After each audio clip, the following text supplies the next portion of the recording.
Chào mừng các em đến với kênh Cô Giang Toán. Hôm nay cô hướng dẫn các em học sinh lớp 9 củng cố kiến thức, rèn kỹ năng giải đề tham khảo thi tuyển sinh vào lớp 10 môn toán. Trước khi vào bài, các em hãy vui lòng bấm like, đăng ký kênh ủng hộ cô và chia sẻ kênh của cô cho các bạn khác cùng học toán với cô nhé. Để chúng ta vào bài ngày hôm nay. Đó là đề tham khảo 3 của cụm 7. Chúng ta vào bài 1, 1,5 điểm. Cho hàm số y bằng trừ x bình trên 4. Câu A là vẽ đồ thị P của hàm số trên. Câu B tìm những điểm M thuộc P có tung độ gấp 4 lần hoành độ. Ta vào giải bài toán này như sau. Với câu A thì mời các em xem lại đề 3 cụm 4. Ta sang câu B. Tìm điểm M thuộc P có tung độ gấp 4 lần hoành độ. Thì vì điểm M thuộc P cho nên ta suy ra y bằng trừ x bình trên 4.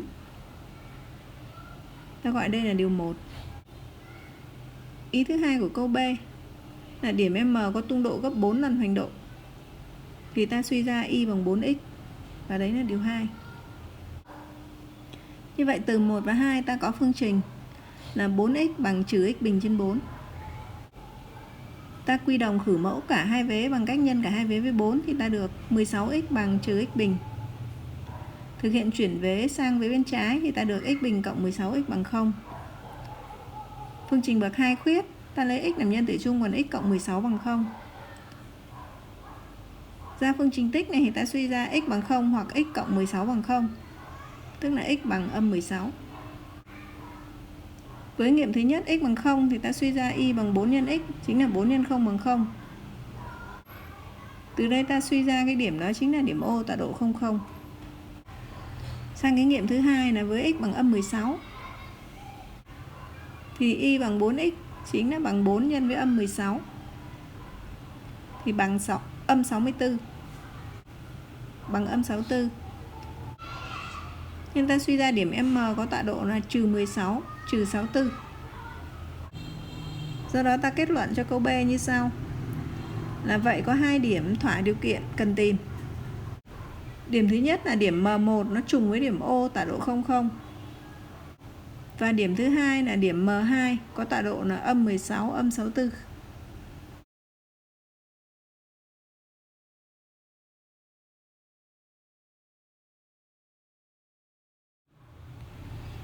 Ta sang bài 2, 1 điểm. Cho phương trình 2x bình trừ x trừ 4 bằng 0. Câu hỏi A.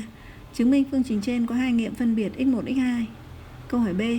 Không giải phương trình, hãy tính giá trị của biểu thức A lớn bằng x1 cộng 2026 phần x2 cộng với x2 cộng 2026 phần x1.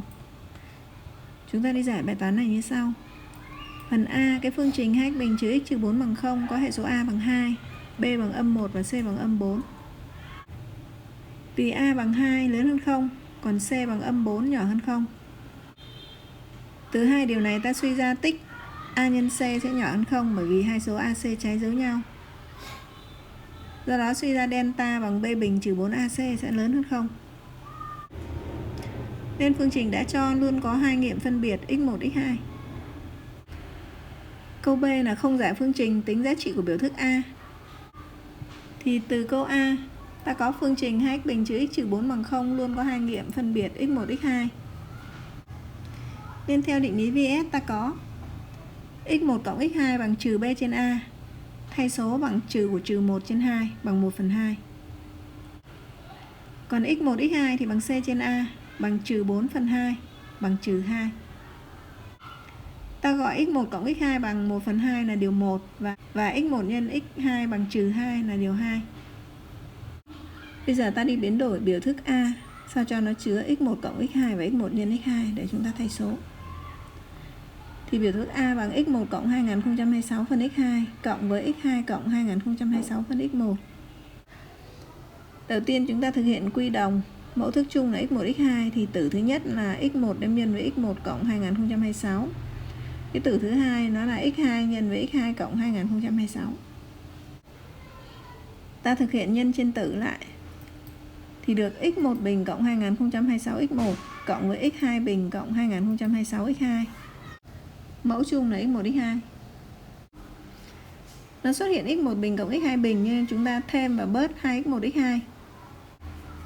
Như vậy được x1 bình cộng 2x1 x2 cộng x2 bình, rồi lại trừ đi 2x1 x2.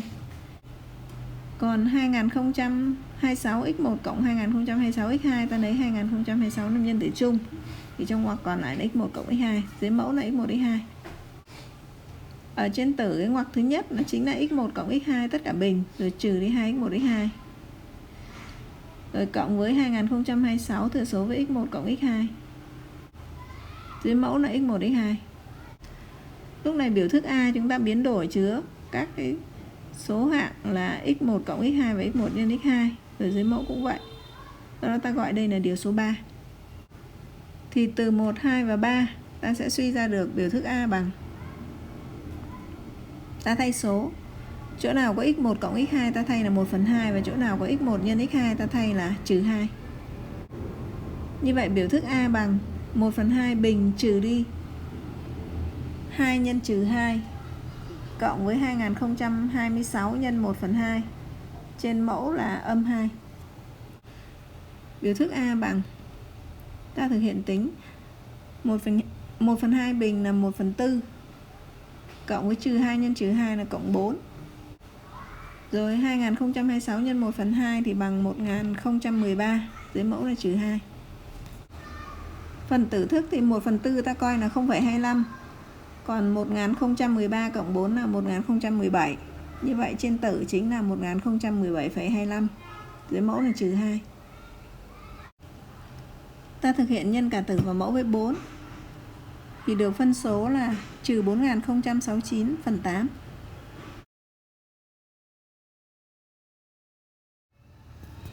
Sang bài 3, 1,5 điểm. Biểu đồ hình quạt tròn dưới đây biểu diễn điểm số các bạn học sinh trong lớp 9A qua đợt kiểm tra thường xuyên lần 2. Điểm kiểm tra thường xuyên của môn toán. Câu hỏi A. Biết sĩ số lớp 9A là 40 học sinh. Tính tổng số học sinh đạt điểm 8 và 9. Câu hỏi B. Chọn một bạn trong lớp để kiểm tra trò chơi rung chuông vàng, tính xác suất của các biến cố sau. Bạn được chọn có điểm kiểm tra toán thấp nhất là 8 điểm. Ta vào giải bài toán này như sau. Đầu tiên ta lập bảng và ghi cái thống kê cái biểu đồ vào trong cái bảng này. Cái hàng thứ nhất ghi điểm từ điểm 6 đến điểm 10. Hàng thứ hai chúng ta ghi tỷ lệ của nó. Thì điểm 6 chiếm 15%, điểm 7 20%, điểm 8 25%, điểm 9 là 30% và điểm 10 là 10%. Ở câu A, đề bài cho biết sĩ số học sinh lớp 9A là 40 học sinh, tính tổng số học sinh đạt điểm 8 và điểm 9. Thì nhìn vào cái bảng này ta thấy điểm 8 chiếm 25% của 40 và điểm 9 là 30% của 40. Từ đây chúng ta tính số học sinh đạt điểm 8 và điểm 9 là ta lấy 25% cộng 30%, rồi tất cả đem nhân với 40. Như vậy được 55% của 40. Thực hiện phép tính thì ta được kết quả là 22 học sinh. Như vậy số học sinh đạt điểm 8 và điểm 9 là 22 học sinh. Giờ chúng ta chuyển sang phần B. Tính xác suất của biến cố. Để tính xác suất của biến cố thì đầu tiên chúng ta tính số n omega chính là số học sinh lớp 9A. Đề bài cho là 40 học sinh. Từ đây chúng ta suy ra n omega bằng 40. Ta đặt tên tập hợp thì gọi A là tập hợp học sinh lớp 9A có điểm kiểm tra toán thấp nhất là 8 điểm. Như vậy các phần tử của tập hợp A bao gồm các điểm 8, điểm 9 và điểm 10. Từ đây chúng ta tính được số phần tử của tập hợp A là NA bằng điểm 8 chiếm 25%, điểm 9 30%, điểm 10 là 10%, chúng ta cộng lại. Rồi tất cả đem nhân với 40. Như vậy bằng 65% của 40. Thực hiện phép tính thì kết quả bằng 26. Từ đây chúng ta suy ra NA bằng 26. Do đó tính xác suất của biến cố A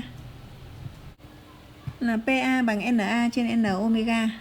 Ta thay số bằng 26/40 và rút gọn thì kết quả là 13/20. Từ đây ta trả lời bài là vậy xác suất của biến cố cần tìm là 13/20.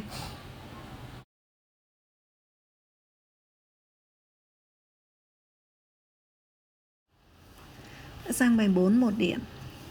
Cho mảnh đất hình chữ nhật có chiều dài 30m, chiều rộng 20m. Xung quanh ba cạnh người ta làm lối đi rộng x mét. Trong đó x lớn 0 nhỏ hơn 20. Câu hỏi A. Viết biểu thức S biểu diễn theo x diện tích lối đi của mảnh đất. Câu hỏi B. Biết diện tích phần đất còn lại là 448m², tính giá trị của x. Ta vào giải bài toán như sau. Câu A là viết biểu thức S biểu diễn theo x diện tích lối đi của mảnh đất. Thì đề bài cho chiều rộng lối đi là x mét. Điều kiện là x lớn hơn 0 nhỏ hơn 20. Diện tích mảnh đất ban đầu là ta lấy chiều rộng 20 nhân chiều dài 30 thì kết quả bằng 600m². Sau khi làm lối đi thì chiều dài đất còn lại là 30 trừ x mét. Chiều rộng đất còn lại là 20 trừ đi hai đầu, mỗi đầu x, tức là trừ đi x và trừ đi x, bằng 20 trừ 2x mét. Đất còn lại hình chữ nhật nên diện tích còn lại là ta lấy 30 trừ x nhân với 20 trừ 2x, đơn vị là mét vuông. Ta gọi diện tích ban đầu là 600m² là điều 1 và diện tích đất còn lại là điều 2. Thì từ 1 và 2 ta suy ra diện tích nối đi là, đề bài yêu cầu viết biểu thức đó là biểu thức S, cho nên chúng ta ghi S bằng 600 trừ đi 30 trừ x thừa số với 20 trừ 2x. Vậy bằng 600 trừ đi, ta thực hiện nhân 30 trừ x với 20 trừ 2x thì bằng 600 trừ 20x trừ 60x cộng 2x bình. Ta thực hiện bỏ dấu ngoặc đằng trước có dấu trừ và thu gọn thì kết quả cuối cùng bằng trừ 2x bình cộng 80x. Vậy biểu thức S bằng trừ 2x bình cộng 80x. Điều kiện là x lớn 0 nhỏ hơn 20. Chúng ta sang câu B. Đề bài cho diện tích phần đất còn lại là 448m². Ta đi tính giá trị của x. Ở cái phần thứ hai chúng ta đã tính được diện tích đất còn lại là 30 trừ x thừa số với 20 trừ 2x, đơn vị là mét vuông. Mà diện tích đất còn lại cho là 448m², do đó ta có phương trình 30 trừ x thừa số với 20 trừ 2x bằng 448. Chúng ta đi thực hiện giải phương trình này. Ở phía trái lấy 30 trừ x thừa số với 20 trừ 2x thì ta được 2x bình trừ 80x cộng 600. Rồi chuyển về 448 sang thì được trừ 448 bằng 0. Ta thực hiện thu gọn thì được 2x bình trừ 80x cộng 152 bằng 0. Lúc này các số hạng của cái vế trái chia cho 2, ta thực hiện chia cho 2 thì được x bình trừ 40x cộng với 76 bằng 0. Phương trình này có hệ số A bằng 1, B bằng âm 40 cho nên B phẩy bằng âm 20 và C bằng 76. Ta tính delta phẩy bằng B phẩy bình trừ AC bằng trừ 20 tất cả bình trừ đi 1 nhân 76 thì bằng 400 trừ 76. Kết quả bằng 324, lớn hơn 0. Ta tính căn delta phẩy bằng căn của 324, kết quả bằng 18. Vì delta phẩy lớn hơn 0 nên phương trình có hai nghiệm phân biệt. Nghiệm x1 bằng trừ b phẩy cộng căn delta phẩy trên A. Thay số bằng 20 cộng 18 trên 1 bằng 38. Thì x1 bằng 38 nó không thỏa điều kiện lớn hơn 0 nhỏ hơn 20 cho nên bị loại. Còn x2 bằng trừ b phẩy trừ căn delta phẩy trên A. Thay số bằng 20 trừ 18 trên 1. Kết quả bằng 2. Thỏa điều kiện là x lớn hơn 0 nhỏ hơn 20 cho nên chọn. Từ đây ta kết luận. Vậy giá trị cần tìm là x bằng 2 mét.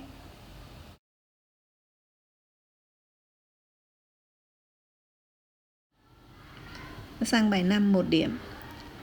Người ta đổ một lượng nước vào một cái phễu thủy tinh. Phễu có dạng hình nón, có chiều cao là 20 cm và bán kính mặt đáy là R. Chiều cao của cột nước trong phễu là 10 cm. Tham khảo hình 1. Câu hỏi A. Tính thể tích của lượng nước trong phễu và thể tích phần phễu không chứa nước trong phễu ở hình 1 theo R. Biết công thức tính thể tích V của hình nón là V bằng 1/3 pi R bình nhân H. Trong đó R là bán kính mặt đáy, H là chiều cao của hình nón. Câu B. Người ta bịt kín miệng phễu và lật ngược phễu lại như hình 2. Chiều cao của cột nước trong phễu lúc này là bao nhiêu? Làm tròn kết quả đến hàng phần chục. Chúng ta vào giải bài toán này như sau. Đầu tiên ta xét hình 1. Thì ta có tam giác SIB đồng dạng với tam giác SOA. Bởi vì có góc ASO là góc chung. Góc SIB bằng góc SOA bằng 90 độ. Hai tam giác này đồng dạng nên suy ra các cạnh tương ứng tỷ lệ. Ta suy ra là IB trên OA bằng SI trên SO. Hay là IB trên R thì bằng 10/20 bằng 1/2. Từ đây ta suy ra IB bằng R trên 2. Ta gọi R1 bằng IB bằng R trên 2. Thì thể tích nước ở trong phễu là, ta ký hiệu là V1 bằng 1/3 pi R1 bình nhân với H1. Như vậy bằng 1/3 nhân với pi. Cái R1 bình ấy, chính là R trên 2 tất cả bình. Rồi nhân với H1 tức là nhân với 10. Thực hiện phép tính thì kết quả bằng 5 pi R bình trên 6, đơn vị là cm khối. Tiếp theo ta tính thể tích phần phễu không chứa nước. Ta ký hiệu là V2 thì bằng thể tích của phễu là V trừ đi thể tích V1 là thể tích nước. Như vậy bằng 1/3 pi R bình nhân với H là 20. Trừ đi cái thể tích vừa tính được đó là 5 pi R bình trên 6. Thì V2 bằng, tính ra được là 40 pi R bình trừ 5 pi R bình trên 6.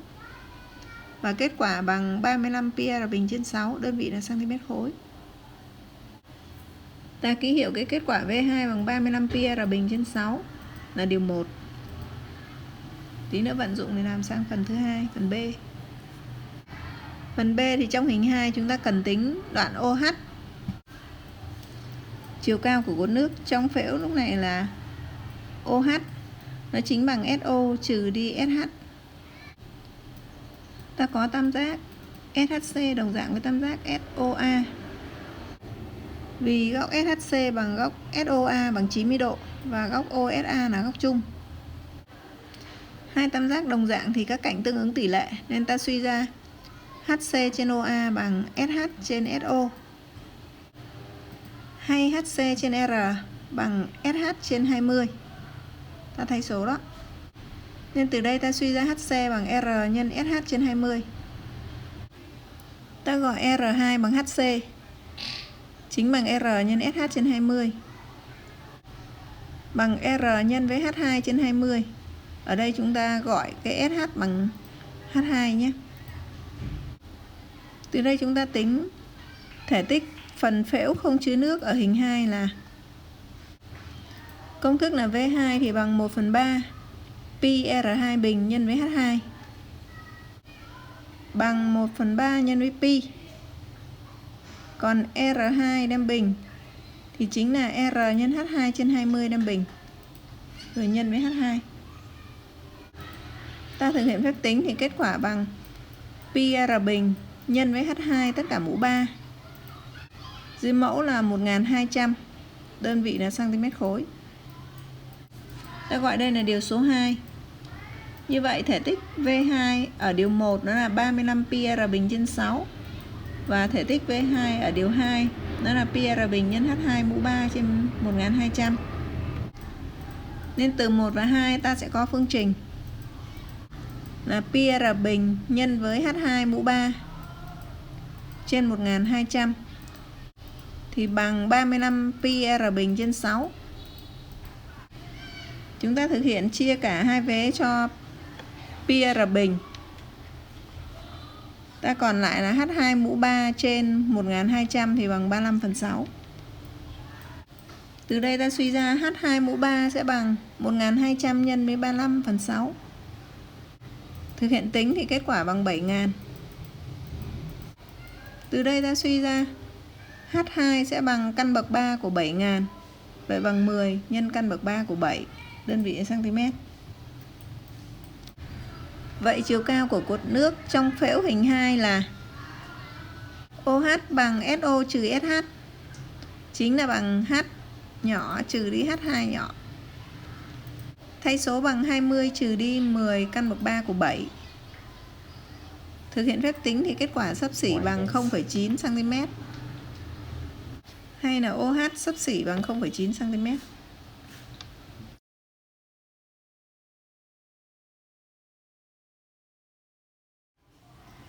Ta sang bài 6, 1 điểm. Khi mới nhận lớp 9A, cô giáo chủ nhiệm dự định chia lớp thành 3 tổ có số học sinh như nhau. Nhưng sau khi khai giảng xong, lớp nhận thêm 4 học sinh nữa. Do đó, cô giáo chủ nhiệm đã chia đều số học sinh của lớp thành 4 tổ. Hỏi lớp 9A hiện có bao nhiêu học sinh? Biết rằng so với phương án dự định ban đầu, số học sinh của mỗi tổ hiện nay có ít hơn 2 học sinh. Chúng ta vào giải quyết bài toán này như sau. Đầu tiên ta phân tích bài toán, lập bảng và lập ra phương trình, sau đó chúng ta trình bày lời giải. Thì trong cái bảng này, hàng đầu tiên chúng ta ghi cột thứ nhất là lớp 9A gửi đến cột số tổ, số học sinh một tổ và sĩ số của lớp. Cái dòng thứ hai ở cột đầu chúng ta ghi mới nhận. Và dòng thứ ba ở cột đầu chúng ta ghi là sau khai giảng. Có 2 con số được ghi ở trong đề bài, chúng ta sẽ ghi được vào bảng, đó là số tổ mới nhận là dự kiến là 3 và sau khi khai giảng thì số tổ là 4. Vì đề bài hỏi lớp 9A hiện có bao nhiêu học sinh, tức là sau khai giảng đó, thì chúng ta gọi số học sinh đó là x, tức là sĩ số lớp sau khai giảng là x. Thì lúc mới nhận, cô giáo sẽ nhận được lớp này có số học sinh là x trừ 4. Do đó chúng ta tính số học sinh một tổ khi mới nhận là x trừ 4 trên 3 và sau khai giảng thì nó là x trên 4. Từ đây chúng ta lập được phương trình là số học sinh của một tổ lúc đầu là x trừ 4 trên 3 trừ đi số học sinh sau khai giảng là x trên 4 thì bằng 2, tức là chênh lệch 2 học sinh đó. Đây chúng ta đi trình bày lời giải bài toán này.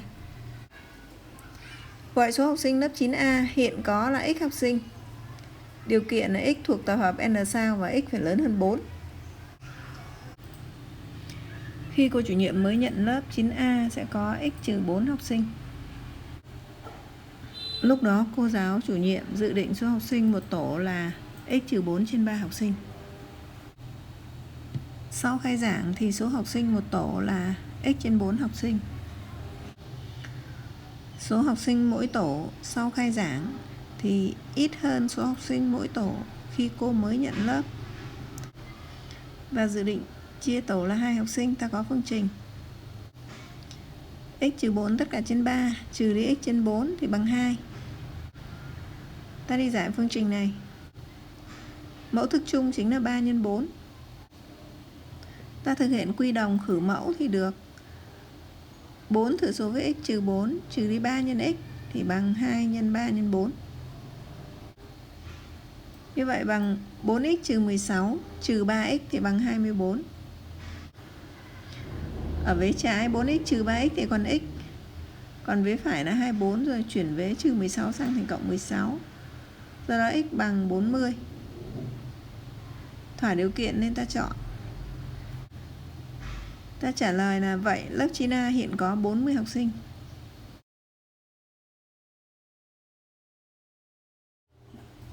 Ta vào bài 7, 3 điểm.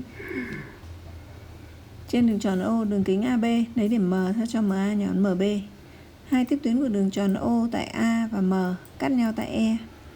Vẽ MP vuông góc AB tại P, MQ vuông góc với AE tại Q. Gọi Y là trung điểm của PQ. Câu hỏi A. Chứng minh tứ giác APMQ là hình chữ nhật và 3 điểm OEI thẳng hàng. Câu hỏi B. Gọi K là giao điểm của EB và MP. Chứng minh tam giác EAO đồng dạng với tam giác MPB. Suy ra K là trung điểm của MP. Câu hỏi C. Trong trường hợp góc MAB bằng 60 độ, AB bằng 4 cm. Tính độ dài IK và diện tích của tứ giác AIKB. Chúng ta vào câu A là chứng minh tứ giác APMQ là hình chữ nhật. Thì nhìn hình vẽ ta thấy ngay là chứng minh tứ giác có 3 góc vuông. Đó, chúng ta không cần phân tích cả làm luôn. Thì ta có EA vuông góc với OA tại A, bởi bởi vì EA là tiếp tuyến tại A của đường tròn O. Từ đây ta suy ra góc EAO bằng 90 độ hay là góc QAP bằng 90 độ. Ý thứ hai là MP vuông góc với AB tại P theo giả thiết. Từ đây ta suy ra góc APM bằng 90 độ. Vậy ta được góc vuông thứ hai, ta tìm đến góc vuông thứ ba. Thì MQ vuông góc với AE tại Q theo giả thiết. Nên ta suy ra góc AQM bằng 90 độ. Do đó tứ giác APMQ là hình chữ nhật, bởi vì tứ giác có 3 góc vuông là hình chữ nhật. Tiếp theo ta đi chứng minh 3 điểm OEI thẳng hàng. Thì khi chứng minh được tứ giác APMQ là hình chữ nhật thì ta sẽ suy ra hai đường chéo AM và PQ cắt nhau tại trung điểm của mỗi đường. Mà Y là trung điểm của PQ theo giả thiết, cho nên ta sẽ suy ra được Y là trung điểm của AM. Ta gọi đây là điều số 1. Như vậy nếu ta chứng minh được cái đường EO nó cũng đi qua trung điểm của AM thì ta sẽ suy ra 3 điểm OEI thẳng hàng. Ta có EA bằng M vì EA và M là hai tiếp tuyến cắt nhau của đường tròn O. Nó cắt nhau tại điểm E đó. Còn OA thì bằng OM bằng bán kính R của đường tròn O. Như vậy lúc này E và O cách đều 2 mút của đoạn thẳng AB. Cho nên ta suy ra được OE là đường trung trực của AM. OE là trung trực của AM thì nó sẽ đi qua trung điểm của đoạn AM. Như vậy ta suy ra OE đi qua trung điểm của AM. Và điều này ta sẽ gọi là điều số 2. Như vậy từ 1 và 2 ta sẽ suy ra 3 điểm OEI thẳng hàng. Thì đây là điều phải chứng minh.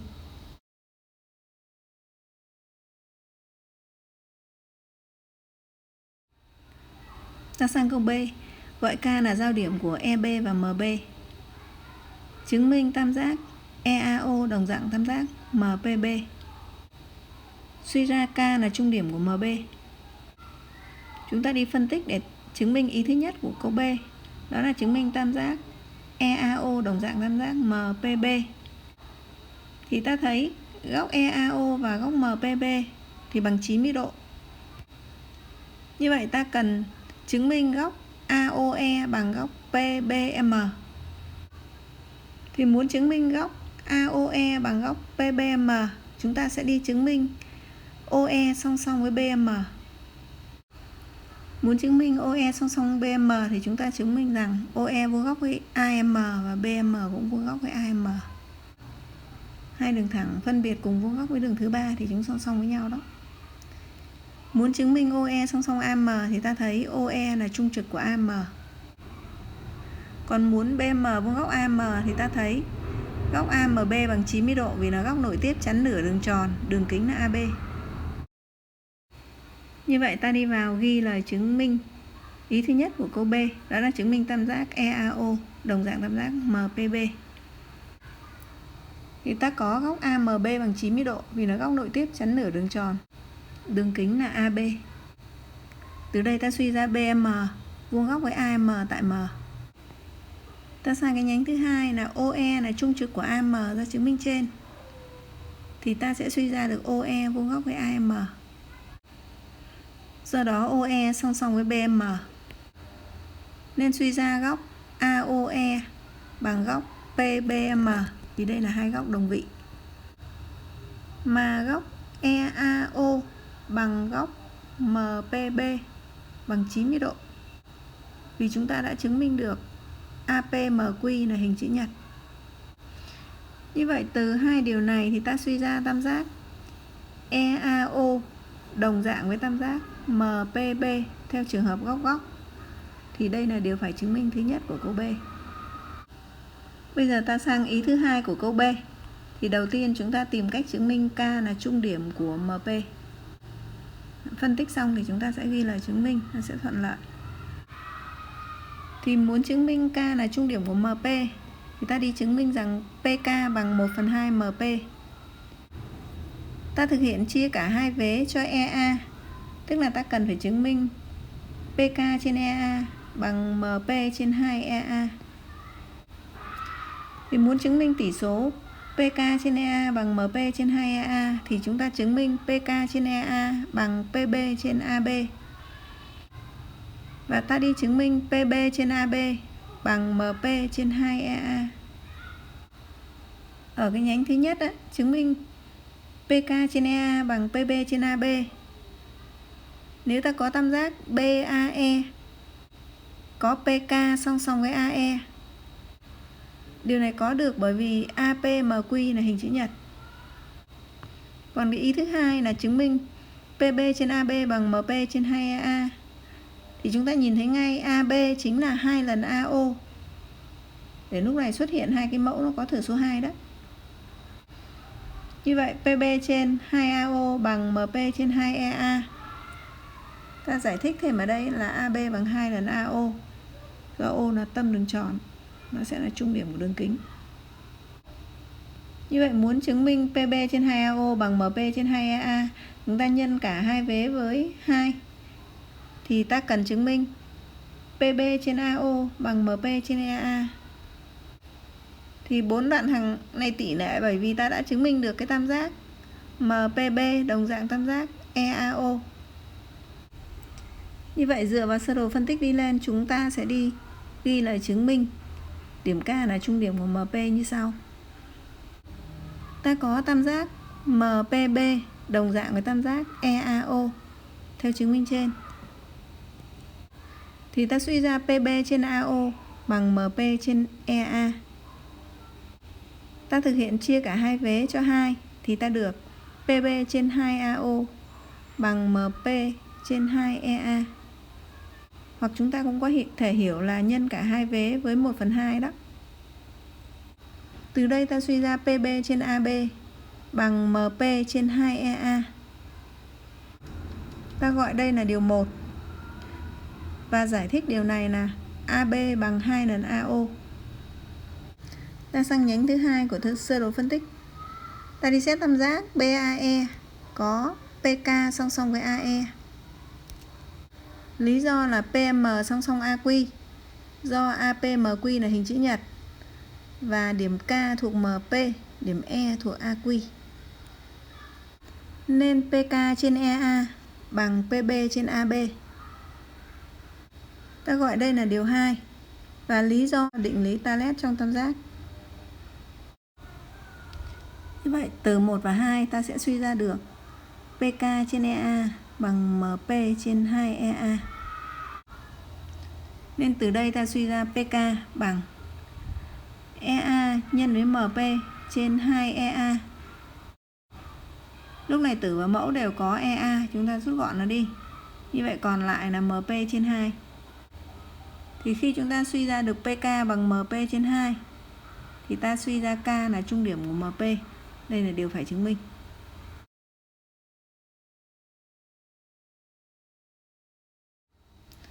Ta sang câu C là trong trường hợp góc MAB bằng 60 độ, AB bằng 4 cm. Hãy tính độ dài IK và diện tích của tứ giác AIKB. Đầu tiên chúng ta tìm cách tính được độ dài IK. Thì ta thấy I và K là trung điểm của AM và MP. Cho nên IK chính là đường trung bình của cái tam giác MAP. Từ đây chúng ta sẽ tính được IK bằng 1/2 AP. Như vậy, đầu tiên chúng ta đi chứng minh IK là đường trung bình của tam giác MAP. Và nếu ta tính được AP thì chúng ta sẽ tính được IK. Muốn tính AP thì ta dựa vào cái tam giác PAM nó vuông tại P và góc PAM bằng 60 độ. Tam giác PAM vuông tại P rồi, bây giờ để chứng tỏ được góc PAM bằng 60 độ thì ta cần chứng minh AM bằng OA. Còn OA thì bằng OM rồi, cho nên chúng ta sẽ suy ra tam giác đều để có một góc bằng 60 độ. Như vậy muốn chứng minh AM bằng OA thì ta đi chứng minh tam giác OAM là tam giác đều. Thì muốn chứng minh một tam giác là đều, ta có thể chứng minh tam giác đó là tam giác cân, có một góc bằng 60 độ. Thì đây ta có là OA bằng OM vì cùng bán kính rồi. Còn góc OAM bằng 60 độ thì đề bài cho góc MAB bằng 60 độ. Còn chứng minh IK là đường trung bình của cái tam giác MAP. Nếu như I và K là trung điểm của MA và MP thì điều này chúng ta đã chứng minh được rồi. Tiếp theo chúng ta đi phân tích để tìm cách tính được diện tích của cái tứ giác AIKB. Thì muốn tính diện tích cái tứ giác này thì ta thấy AIKB là hình thang. Vì lý do có IK song song với AB, tức là IK song song với MP. IK song song MP bởi vì I và K là trung điểm của MA và MP, tức là nó là đường trung bình của tam giác đó. Như vậy ta sang ý thứ hai của cái việc tính diện tích này là diện tích hình thang AIKB nó sẽ bằng tổng hai đáy IK và AB rồi nhân chiều cao KP chia cho 2. Như vậy lúc này chúng ta cần biết IK. Thì nhìn hình ta thấy ngay IK bằng nửa AP. Còn AB thì đề bài cho bằng 4 cm rồi. Còn KP thì bằng MP trên 2. Như vậy muốn tính MP thì ta lại dựa vào cái tam giác vuông PAM. Và lúc nãy chúng ta đã có được cái góc PAM bằng 60 độ. Ta vào ghi bài làm phần này như sau. Ta xét tam giác OAM có OA bằng OM bằng bán kính R. Góc OAM bằng 60 độ. Lý do là góc MAB bằng 60 độ và điểm O thì thuộc vào AB. Như vậy cái tam giác có hai cạnh bằng nhau là tam giác cân, có một góc bằng 60 độ. Cho nên cái tam giác này sẽ là tam giác đều. Do đó ta kết luận là tam giác OAM đều. Nên suy ra AM bằng OA bằng AB trên 2 bằng 4 trên 2 và bằng 2 cm. Tiếp theo chúng ta đi tính AP và MP. Thì cái tam giác PAM nó vuông tại P, nên AP sẽ bằng AM nhân với cốt của góc PAM. Mỗi cạnh góc vuông bằng cạnh huyền nhân với cốt góc kề. Ta thay số vào. Bằng 2 nhân với cốt của 60 độ. Như vậy bằng 2 nhân 1/2 và bằng 1 cm. Vì cũng dựa vào tam giác PAM vuông tại P, chúng ta đi tính tiếp cái đoạn thẳng MP. Ở ý tính diện tích đó. Ta tính luôn cho nó gọn. Thì MP bằng AM nhân với sin góc PAM. Ta thay số thì bằng 2 nhân với sin góc 60 độ. Vậy bằng 2 nhân với căn 3 trên 2. Và rút gọn thì bằng căn 3, đơn vị là cm. Mà Y là trung điểm của MA do chứng minh trên. K là trung điểm của MP cũng chứng minh ở trên. Vậy Y và K là trung điểm hai cạnh của tam giác, cho nên suy ra IK là đường trung bình của cái tam giác PAM. Từ đây ta suy ra IK bằng 1/2 AP. Ta thay số vào thì bằng 1/2 nhân 1 thì bằng 1/2, đơn vị là cm. Ta gọi đây là điều số 1, tức là ta tính được IK bằng 1/2 cm. Thì chúng ta vừa suy ra được IK là đường trung bình của tam giác PAM. Do đó suy ra IK song song với AP. Thì từ đây ta sẽ suy ra được IK song song với AB, bởi vì P thì thuộc vào AB. Do đó suy ra cái tứ giác AIKB là hình thang. Thì ta gọi đây là điều số 2. Tiếp theo ta đi tính KP. Thì nó bằng MP trên 2. Ta thay số vào thì bằng căn 3 trên 2, đơn vị là cm. Và đây ta gọi là điều số 3. Như vậy chúng ta đã chuẩn bị xong 3 ý. Do đó từ 1, 2 và 3 ta sẽ suy ra diện tích của hình thang AIKB bằng IK cộng AB tất cả nhân với KP rồi trên 2. Ta thay số vào. IK bằng 1/2, AB bằng 4 để nhân với KP bằng căn 3 trên 2 rồi chia cho dưới mẫu là 2. Ta thực hiện tính 1/2 cộng 4 thì bằng 9/2 nhân căn 3 trên 2, rồi chia cho 2 tức là nhân với 1/2. Kết quả bằng 9 căn 3 trên 8, đơn vị là cm vuông. Do đó ta trả lời cái phần C này như sau. Vậy IK bằng 1/2 cm và diện tích của hình thang AIKB bằng 9 căn 3 trên 8 cm vuông. Bài hôm nay tạm dừng tại đây. Các em vui lòng bấm like, đăng ký kênh ủng hộ cô và chia sẻ kênh của cô cho các bạn khác cùng học toán với cô nhé. Cô thân ái chào các em.